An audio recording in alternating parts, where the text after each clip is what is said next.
Isang panaginip na hindi mo na naising magising pa. May isang girl waiting for her boyfriend. On the first day, she sent a message for the guy, saying, I miss you na. What time ka ba pupunta? She waiting for her reply, but the guy didn't reply. Second message, I text you kaninang morning, but di ka nag-reply. What time ka ba pupunta? I need your answer ASAP.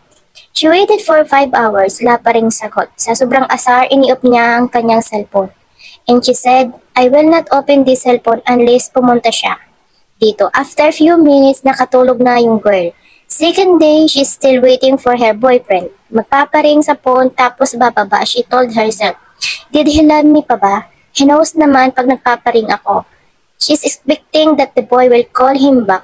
Until it's evening and no one came to one. Called her cellphone is still off. Third day, she's still waiting, nagpaparing. After a few hours, the phone rang. She answered and quickly hello on the second line. Han, I love you very much. Biglang nagbisi, galit na umupo sa sofa at nanonood ng TV. After a few minutes, may kumakatok. She stood quickly and opened the door. She opened the door. She was surprised when she saw her boyfriend standing at the door with good looks, white long sleeve, and white pants. The guy said, come with me. Hayaan mo akong bumawi sa'yo. She answered, wait, I just... Come, let's go. After a few minutes, they ran someplace sa house ng guy. Kinabahan siya. She asking what happened, but ang daming tao. At may red light. What's that? She stopped for a while. Your mom. Walang sagot. The guy only looking at her face. Biglang may tumawag sa kanya. She shocked when she saw the guy's mom crying and embraced her. Come with me. Sa buong pag-aakalang nakasunod sa kanya ang guy. On the door, she's shocked when she saw a dead person in front of her.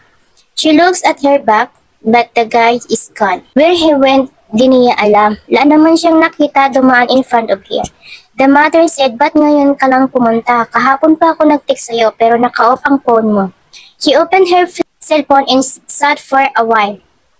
Read the message. There are 500 messages. She opened the first message. Iha, my son is now 50-50. Come here, he needs you.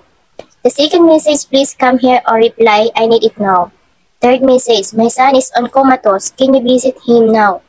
You're his strength. Fourth message, Iha, my son is dead. And then she cried. To think that her love is now gone in her life. Naisip niya yung nangyari.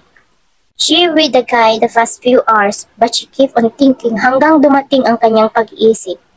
Sa guys, come, let's go. Dalawin mo naman ako kahit sa huling lamay ko. Sa buhay ng isang tao, may mga bagay tayo na wag nating babaliwalain dahil nasa huli lagi ang pagsisisi.